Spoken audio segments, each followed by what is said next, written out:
di AFF, tapi tembus Piala Dunia. Ya inilah yang namanya pembinaan yang konsisten. Wow, disangka takut. AFF pastikan coret Indonesia. Sangat lucu. AFF justru terancam bangkrut. Begini faktanya.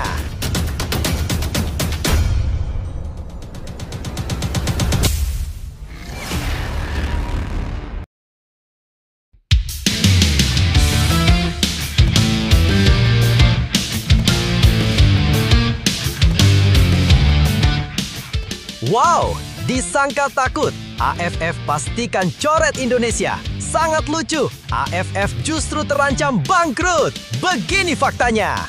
Tepat malam ini, kabar mengejutkan datang dari dunia sepak bola Asia Tenggara. Asosiasi Sepak Bola Asia Tenggara, AFF, dikabarkan resmi mencoret Indonesia dari keanggotaan mereka. Langkah ini awalnya dianggap sebagai bentuk ketegasan AFF, namun justru menimbulkan dampak besar yang tidak terduga. Tapi, Mimin minta tolong tonton video ini sampai selesai, agar tidak ada kesalahpahaman yang terjadi. Dan tak bosan-bosan juga, tolong like dan share video ini ke media sosial kalian, agar semua orang tahu apa yang sedang terjadi.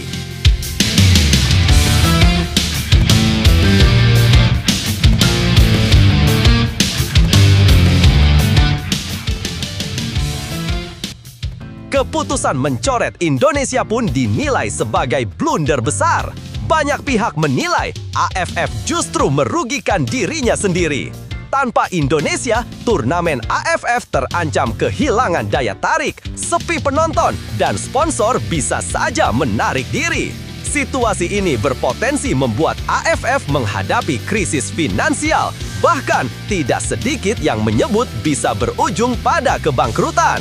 Di sisi lain, Indonesia diyakini mampu tetap berdiri tanpa bergantung pada AFF.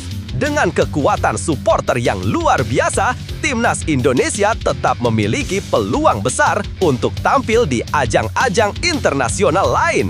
Bahkan, muncul harapan agar Indonesia bisa melangkah lebih jauh dengan menjalin kerjasama bersama federasi regional lain yang lebih menguntungkan. Keputusan AFF ini menjadi bukti bahwa menganggap remeh Indonesia adalah sebuah kesalahan fatal.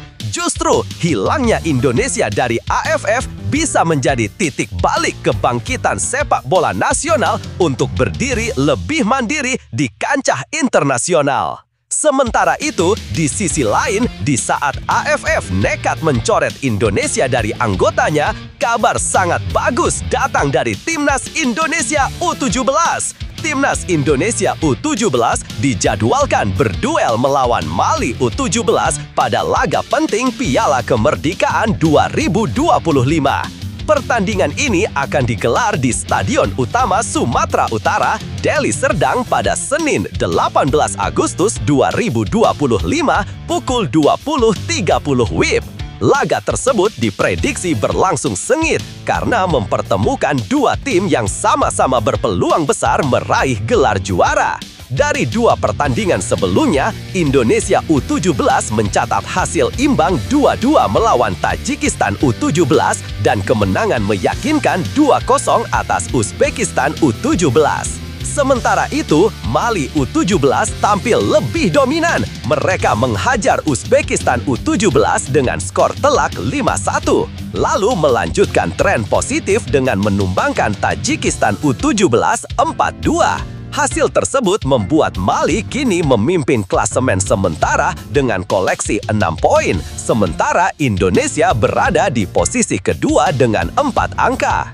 Mali U17 dikenal sebagai tim dengan kekuatan fisik dan keterampilan individu yang menonjol. Gaya bermain mereka kerap dibandingkan dengan Korea Utara U17, tim yang sempat menyingkirkan Indonesia dengan skor 6-0 di perempat final Piala Asia U17 2025. Namun, dari pengalaman pahit melawan Korea Utara itulah Indonesia bisa belajar banyak. Pengalaman tersebut bisa menjadi bekal berharga untuk menghadapi Mali meski tentu saja tidak akan mudah. Sepak bola selalu penuh kejutan dan bukan hal mustahil bila Garuda Muda mampu membalikkan prediksi. Nah, sebelum lanjut mendengar berita ini, untuk para netizen, keluarkan satu kalimat pamungkas untuk menanggapi kabar ini. Ayo teman, berikan tanggapan kalian di kolom komentar. Bravo Timnas U17, bravo Nova Arianto, bravo PSSI. Ayo Garuda, buktikan bahwa level kita sudah dunia. Buktikan bahwa kita adalah raksasa Asia, juara Piala Kemerdekaan harga mati. Di sisi lain, jangan lupa juga satu kalimat khusus untuk Nova Arianto CS yang sedang berusaha keras memajukan sepak bola Indonesia. Silahkan tulis di kolom komentar. Ayo terbang tinggi Garuda!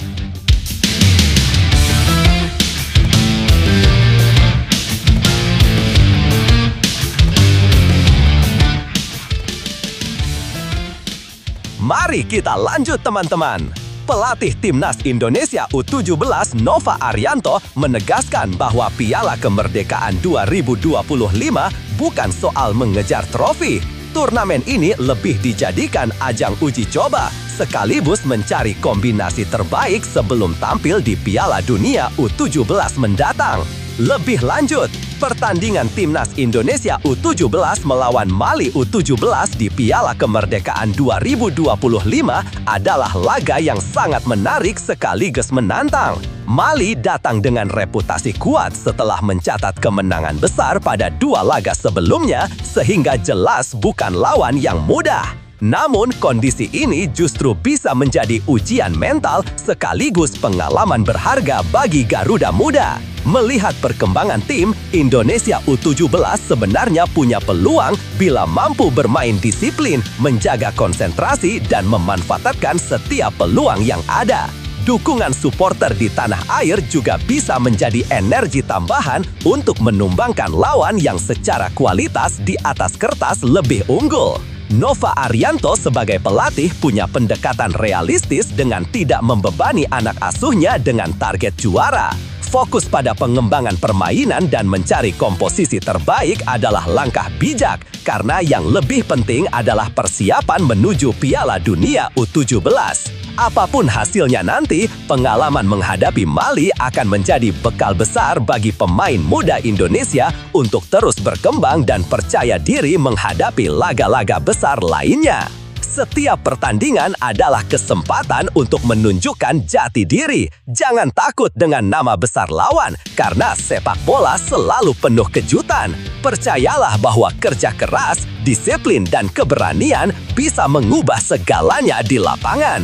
Ingat, mengenakan lambang Garuda di dada bukan sekedar soal bermain bola, tetapi tentang membawa harapan seluruh rakyat Indonesia.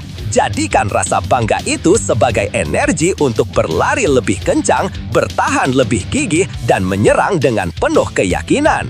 Hasil akhir memang penting, tetapi semangat pantang menyerah dan keberanian untuk berjuang habis-habisan adalah warisan yang akan selalu dikenang. Tetaplah percaya bahwa kalian mampu, karena bersama-sama kalian bisa mencatat sejarah baru untuk Indonesia.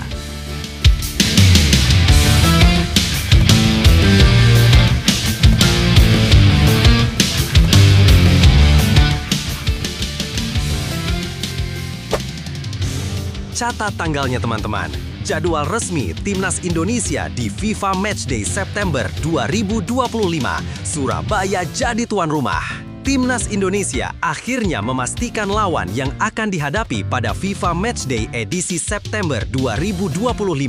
Melalui akun Instagram resminya, PSSI merilis jadwal pertandingan yang akan berlangsung di Stadion Gelora Bung Tomo, GBT, Surabaya. Dalam agenda ini, skuad Garuda dijadwalkan menghadapi dua tim kuat asal Timur Tengah, yaitu Kuwait dan Lebanon. Menariknya, selain melawan Indonesia, Kuwait dan Lebanon juga dijadwalkan saling berhadapan di Surabaya sebelum bertemu dengan tim asuhan Shin Tae-yong. Perubahan dari jadwal bocoran sebelumnya. Sebelumnya, sempat beredar informasi dari asisten pelatih Timnas Indonesia, Alex Pastor, yang menyebut laga kontra Kuwait akan digelar pada 6 September 2026. Namun, kabar tersebut kemudian terbantahkan. Berdasarkan jadwal resmi terbaru, pertandingan justru akan dimainkan pada 2, 5, dan 8 September 2025. Rinciannya adalah 2 September 2025, Kuwait vs Lebanon. 5 September 2025, Indonesia vs Kuwait. 8 September 2025, Indonesia vs Lebanon. Dengan kepastian ini, publik sepak bola Indonesia kini dapat lebih fokus menantikan laga yang dianggap krusial bagi persiapan Garuda menuju putaran keempat kualifikasi Piala Dunia 2026. Surabaya jadi pusat perhatian. Ketua Umum PSSI, Erick Thohir menjelaskan alasan pemilihan Surabaya sebagai lokasi pertandingan. Menurutnya, selain stadion yang representatif, Surabaya juga memiliki basis supporter yang fanatik, sehingga diyakini mampu menghadirkan atmosfer luar biasa untuk para pemain. Kenapa kita pilih melawan Kuwait dan Lebanon di Surabaya? Karena gaya bermain mereka cukup mirip dengan calon lawan di kualifikasi nanti. Selain itu, sebagian pemain timnas belum pernah merasakan atmosfer bertanding di luar Jakarta.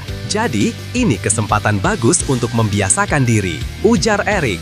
Lebih lanjut, Erick menambahkan bahwa tidak adanya pemusatan latihan panjang bukanlah masalah besar. Justru, dengan langsung menggelar uji coba internasional, timnas bisa mendapatkan pengalaman nyata menghadapi lawan dengan karakteristik mirip tim Timur Tengah. Persiapan menuju kualifikasi Piala Dunia 2026. Dua laga uji coba ini dipandang sangat penting bagi pelatih Shin Tae-yong. Meski statusnya hanya pertandingan persahabatan, hasil dan performa di lapangan akan menjadi tolak ukur kesiapan Garuda menghadapi babak krusial kualifikasi Piala Dunia 2026.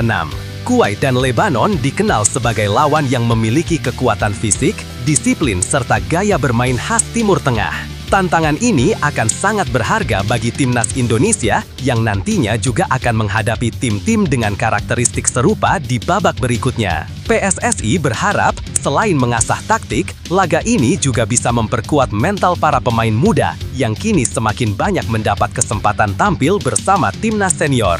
Nama-nama seperti Rizky Ridho, Marcelino Ferdinand, hingga Tom Haye dipastikan menjadi sorotan. Dukungan publik jadi kunci. Surabaya sebagai tuan rumah diyakini bakal memberikan dukungan penuh untuk timnas. Stadion Gelora Bung Tomo yang dikenal megah akan menjadi lautan merah putih saat Garuda berlaga. Atmosfer ini penting sebab selain memotivasi pemain, juga bisa menjadi ujian bagi skuad Garuda untuk terbiasa dengan tekanan besar. Erick Thohir menegaskan bahwa pengalaman semacam ini tak bisa didapat hanya dengan latihan tertutup. Kalau kita ke luar negeri, mungkin waktunya tidak cukup. Jadi, dengan bermain di Surabaya, pemain bisa merasakan suasana berbeda, stadion berbeda, dan atmosfer yang luar biasa dari supporter. Penutup. Dengan jadwal yang sudah pasti, kini fokus seluruh elemen timnas adalah memaksimalkan persiapan dan tampil optimal di Surabaya. Dua laga melawan Kuwait dan Lebanon bukan sekedar ajang uji coba, melainkan langkah penting menuju mimpi besar Indonesia lolos ke Piala Dunia 2026. Para penggemar tentu berharap timnas mampu menunjukkan performa terbaik sekaligus menjaga tren positif yang telah dibangun dalam beberapa tahun terakhir. Dukungan penuh dari masyarakat Indonesia, khususnya dari publik Surabaya, akan sangat berarti bagi perjuangan pasukan Garuda. Lebih lanjut, situasi ini sebenarnya cukup menarik karena menunjukkan keseriusan PSSI dalam mempersiapkan timnas menghadapi putaran keempat kualifikasi Piala Dunia 2025. Meski statusnya hanya FIFA Matchday, lawan yang dipilih bukan sembarangan. Kuwait dan Lebanon adalah tim dengan gaya permainan keras, disiplin, serta fisik yang kuat yang memang mirip dengan lawan-lawan yang akan dihadapi Indonesia di babak selanjutnya. Jadi, pertandingan ini tidak sekedar formalitas, melainkan simulasi nyata untuk mengukur sejauh mana kualitas Garuda sudah berkembang. Keputusan menggelar laga di Surabaya juga patut diapresiasi. Selama ini, mayoritas laga timnas selalu dipusatkan di Jakarta, sehingga pemindahan ke kota lain memberi kesempatan bagi daerah lain merasakan atmosfer internasional. Bagi pemain, ini juga pengalaman penting untuk beradaptasi dengan stadion dan tekanan penonton yang berbeda. Apalagi, basis supporter di Surabaya terkenal militan, sehingga atmosfer GBT diyakini akan sangat mendukung semangat para pemain. PSI memilih untuk tidak melakukan pemusatan latihan panjang juga bisa dipahami. Waktu yang padat, laga uji coba lebih relevan ketimbang hanya latihan tertutup. Melawan tim yang punya kualitas dan gaya bermain tertentu, jauh lebih efektif untuk menguji strategi pelatih Shin Tae-yong sekaligus kesiapan mental para pemain. Dari sisi motivasi, laga ini harus dilihat sebagai kesempatan besar bagi timnas untuk terus mengasah diri. Mimpi tampil di Piala Dunia tidak bisa dicapai hanya dengan berandai-andai, melainkan dengan kerja keras di setiap pertandingan, bahkan di laga uji coba sekalipun. Dukungan publik Indonesia, khususnya masyarakat Surabaya, diharapkan bisa menjadi bahan bakar tambahan untuk Marcelino Ferdinand dan kawan-kawan.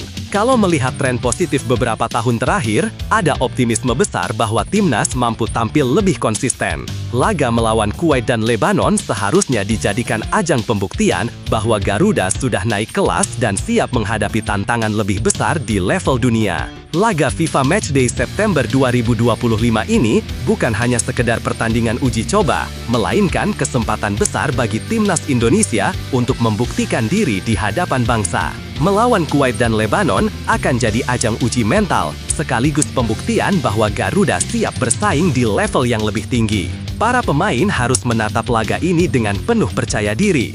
Setiap kali mengenakan jersey merah putih, mereka tidak hanya membawa nama pribadi, tapi juga harapan ratusan juta rakyat Indonesia. Dukungan supporter di Surabaya akan jadi energi tambahan, dan itulah alasan mengapa tim harus tampil habis-habisan. Kita harus ingat, perjalanan menuju Piala Dunia bukan jalan yang mudah. Akan ada lawan-lawan tangguh dengan kualitas dan pengalaman lebih besar. Namun, sejarah selalu lahir dari keberanian untuk mencoba. Jika Garuda bisa mengalahkan rasa takut, disiplin, dan tampil dengan semangat pantang menyerah, mimpi tampil di Piala Dunia bukanlah hal yang mustahil. Bagi seluruh pendukung timnas, inilah waktunya berdiri bersama. Dukungan tidak hanya saat menang, tapi juga ketika tim jatuh dan bangkit lagi. Indonesia adalah bangsa besar, dan sepak bola adalah cara kita menunjukkan jati diri di dunia. Mari kita tunjukkan kepada dunia bahwa Garuda tidak pernah tunduk, karena setiap pertandingan adalah langkah menuju masa depan yang lebih gemilang. Jadwal Timnas Indonesia U23 di kualifikasi Piala Asia U23 2026. Garuda Muda siap tempur, Korea Selatan jadi ujian terakhir. Timnas Indonesia U23 bersiap menghadapi tantangan besar di kualifikasi Piala Asia U23 2026. Berstatus sebagai tuan rumah Grup H, Garuda Muda akan bermain di hadapan publik sendiri di Stadion Gelora Delta Sidoarjo. Dukungan penuh dari supporter Merah Putih diyakini menjadi energi tambahan bagi skuad asuhan Gerald Vandenberg.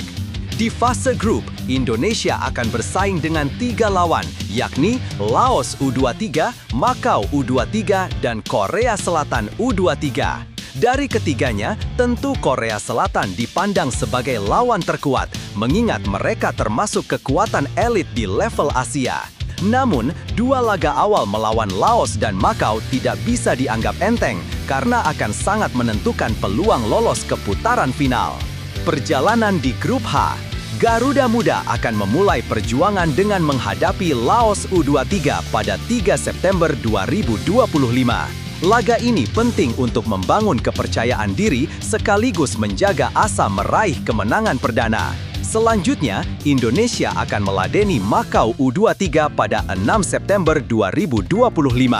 Di atas kertas, Indonesia diunggulkan, tetapi tidak boleh lengah karena setiap poin sangat berharga. Ujian sesungguhnya akan datang pada pertandingan terakhir, 9 September 2025, ketika Garuda Muda bertemu dengan Korea Selatan U23.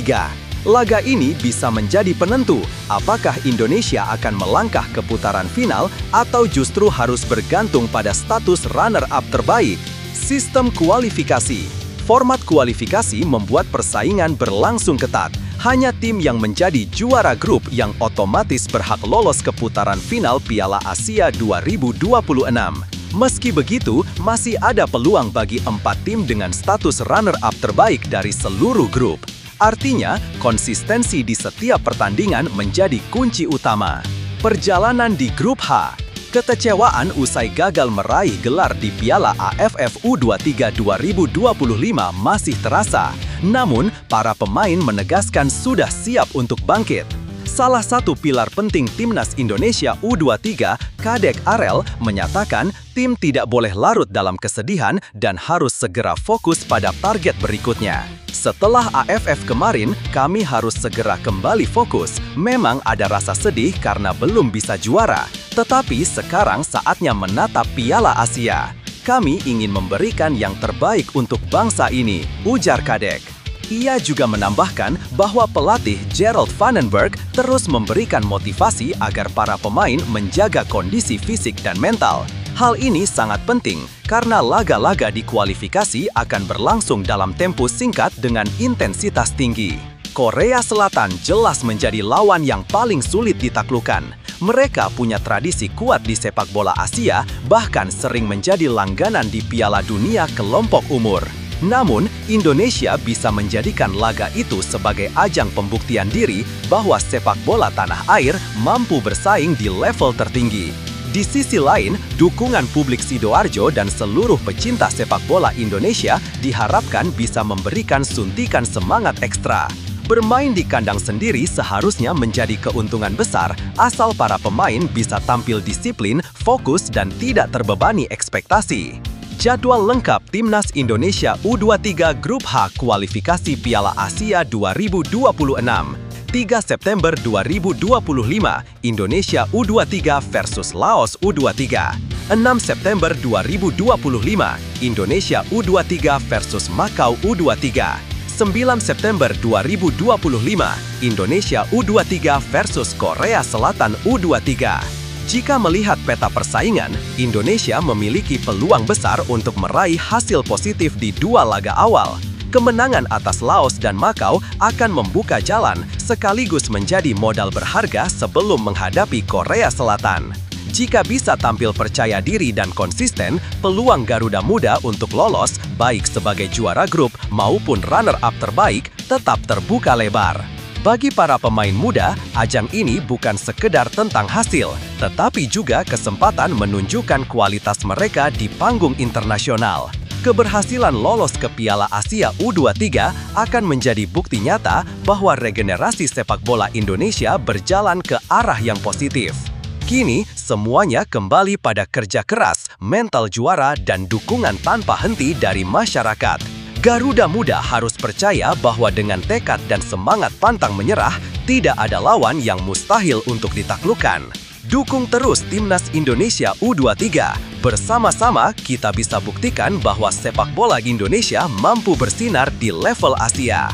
Lebih lanjut, situasi yang dihadapi Timnas Indonesia U23 di kualifikasi Piala Asia U23 2026 memang tidak bisa dianggap ringan. Bermain sebagai tuan rumah tentu menjadi keuntungan besar karena dukungan penuh dari supporter bisa menambah motivasi para pemain. Namun, keuntungan itu juga bisa berubah menjadi tekanan apabila tidak dikelola dengan baik. Para pemain muda harus bisa mengendalikan mental agar tidak terbebani ekspektasi tinggi. Melihat lawan yang dihadapi, dua pertandingan awal melawan Laos dan Makau adalah momen penting untuk mengamankan poin penuh. Jika Garuda Muda mampu meraih kemenangan di dua laga tersebut, beban ketika menghadapi Korea Selatan akan sedikit berkurang. Sebaliknya, jika terpeleset di awal, maka laga terakhir akan terasa lebih berat karena bukan hanya melawan tim kuat, tetapi juga melawan tekanan situasi. Korea Selatan jelas menjadi ujian terbesar. Mereka dikenal sebagai salah satu kekuatan Asia yang konsisten melahirkan pemain berkualitas dan punya pengalaman di turnamen internasional. Namun, bukan berarti Indonesia tidak punya peluang. Dengan persiapan matang, disiplin taktik, serta dukungan penuh dari penonton, kejutan selalu mungkin terjadi di sepak bola. Kekecewaan di Piala AFF 2025 harusnya dijadikan bahan pembelajaran bukan penghalang. Justru kegagalan itu bisa menjadi bahan bakar motivasi agar para pemain tampil lebih fokus dan serius. Jika mental juara berhasil ditanamkan, bukan tidak mungkin Indonesia mampu memberikan kejutan di grup ini. Pada akhirnya, kunci kesuksesan ada pada konsistensi dan rasa percaya diri. Timnas Indonesia U23 harus yakin bahwa mereka bisa bersaing karena keberanian menghadapi tim besar adalah awal dari pencapaian besar. Dengan kerja keras, semangat pantang menyerah, serta doa dan dukungan masyarakat, peluang lolos ke putaran final Piala Asia U23 tetap terbuka lebar. Nova Arianto ingatkan Garuda Muda jangan gentar hadapi Mali U17. Timnas Indonesia U17 tengah bersiap menghadapi laga krusial melawan Mali U17 pada pertandingan terakhir Piala Kemerdekaan 2025. Pertandingan ini sekaligus menjadi laga penentu gelar juara, mengingat kedua tim sama-sama memiliki peluang untuk mengangkat trofi. Pelatih Timnas Indonesia U17 Nova Arianto menegaskan bahwa anak asuhnya tidak boleh bermain dengan rasa takut.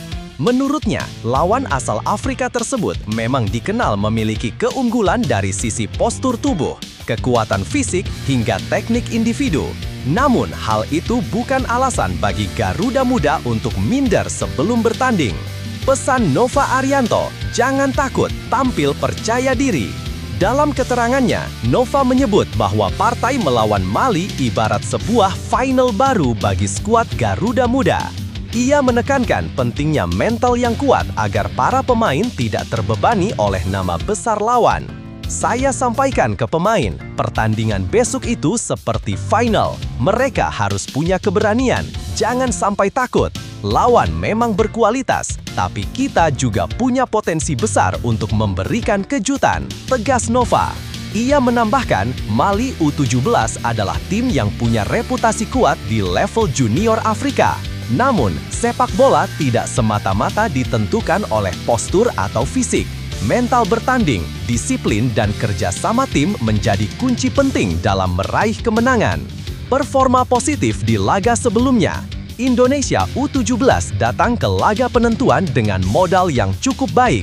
Setelah bermain imbang di laga perdana, Garuda Muda sukses meraih kemenangan mengagetkan 2-0 atas Uzbekistan U17. Gol Dimas Adi dan Muhammad Al-Ghazani di Stadion Utama Sumatera Utara menjadi bukti bahwa tim ini mampu bersaing melawan lawan-lawan tangguh. Dengan 4 poin dari 2 pertandingan, Indonesia hanya tertinggal 2 angka dari Mali yang sudah mengoleksi 6 poin. Artinya, kemenangan atas Mali akan memastikan Indonesia keluar sebagai juara Piala Kemerdekaan 2025. Skuad belum lengkap, diaspora jadi harapan. Meski begitu, Nova tidak menutup mata bahwa skuadnya masih memiliki beberapa kekurangan. Sejumlah pemain diaspora yang digadang-gadang bisa memperkuat tim seperti Lucas Lee, Nicholas Indra Myosund, dan kiper Mike Rajasa belum bergabung. Kehadiran mereka diharapkan dapat menambah kedalaman skuad serta meningkatkan kualitas permainan tim. Pastinya masih ada yang harus diperbaiki. Kehadiran pemain diaspora akan membuat tim lebih siap menghadapi Piala Dunia U17, jelas Nova. Ujian sebenarnya Piala Dunia U17 di Qatar. Piala Kemerdekaan 2025 menjadi ajang pemanasan penting sebelum Garuda Muda terjun di Piala Dunia yang akan berlangsung November mendatang di Qatar. Indonesia tergabung di Grup H bersama Brasil, Honduras, dan Zambia. Grup ini jelas berat karena menghadirkan tim kuat dari Amerika Selatan, Amerika Tengah, dan Afrika. Meski demikian, kesempatan tampil di ajang bergengsi itu merupakan pengalaman berharga bagi para pemain muda Indonesia. Mereka bisa mengasah mental bertanding, sekaligus menunjukkan potensi terbaik di panggung dunia. Harapan untuk Garuda Muda. Kemenangan atas Mali akan menjadi modal mental yang luar biasa bagi Garuda Muda sebelum berangkat ke Qatar. Dukungan publik Indonesia juga diharapkan bisa menjadi energi tambahan bagi Zahabi Goli dan rekan-rekannya untuk terus berjuang. Nova menutup pernyataannya dengan penuh optimisme. Kami sadar lawan tidak mudah, tapi kami datang untuk bertanding, bukan menyerah. Saya percaya anak-anak punya semangat dan kemampuan untuk bersaing. Penutup, laga kontra Mali U17 bukan sekedar pertandingan penentu juara Piala Kemerdekaan, tetapi juga ujian karakter dan mental bagi generasi muda sepak bola Indonesia. Jika mampu melewatinya dengan kepala tegak, Garuda Muda akan semakin siap menghadapi tantangan lebih besar di Piala Dunia 2025 di Qatar. Lebih lanjut, situasi yang dihadapi Timnas Indonesia U17 saat ini sebenarnya sangat menarik. Pertandingan melawan Mali U17 bukan hanya soal memperebutkan trofi Piala Kemerdekaan 2025, melainkan juga menjadi tolak ukur sejauh mana kesiapan Garuda Muda menghadapi persaingan di level dunia. Mali jelas punya reputasi sebagai salah satu tim kuat di Afrika dengan keunggulan fisik dan teknik individu. Namun, pengalaman bertemu tim dengan karakter seperti itu justru penting bagi Indonesia. Anak-anak muda seperti Sahabi Goli dan kawan-kawan bisa menguji mental sekaligus mengasah cara menghadapi lawan yang berbeda gaya bermainnya. Kemenangan atas Uzbekistan menunjukkan bahwa Indonesia punya potensi besar. Gol-gol yang lahir dari kerjasama tim dan disiplin permainan menjadi bukti bahwa Garuda Muda tidak bisa dipandang remeh. Jika semangat itu bisa dijaga, menghadapi Mali seharusnya bukan sesuatu yang menakutkan, melainkan kesempatan emas untuk membuktikan diri. Memang benar, skuad saat ini belum sepenuhnya lengkap karena belum hadirnya beberapa pemain diaspora. Namun, justru dari situ bisa terlihat betapa pentingnya pemain lokal yang ada sekarang untuk tampil maksimal dan menunjukkan kualitas mereka. Nantinya, ketika kekuatan penuh sudah berkumpul, tim ini akan semakin solid. Menatap Piala Dunia di Qatar, pertandingan melawan Mali menjadi gambaran kecil dari tantangan besar yang menanti. Indonesia akan bertemu Brasil, Honduras, dan Zambia, lawan-lawan dengan karakter permainan berbeda. Artinya, setiap laga persahabatan maupun turnamen seperti ini adalah bekal berharga untuk mematangkan mental dan strategi. Yang terpenting, Garuda Muda harus berani keluar dari bayang-bayang rasa takut. Sepak bola bukan hanya tentang postur atau nama besar, melainkan tentang keberanian, kerja keras, dan keyakinan. Jika mental itu bisa dijaga, maka apapun hasil melawan Mali nanti, Indonesia tetap melangkah dengan kepala tegak menuju panggung dunia. Setiap pertandingan besar selalu melahirkan cerita baru. Dan inilah saatnya Garuda Muda menulis kisah mereka sendiri. Melawan Mali U17 memang bukan perkara mudah, tapi justru dari lawan tangguh itulah mental pemenang ditempa. Jangan pernah takut hanya karena melihat postur atau nama besar, karena yang paling menentukan adalah semangat, kerja keras, dan keberanian di lapangan.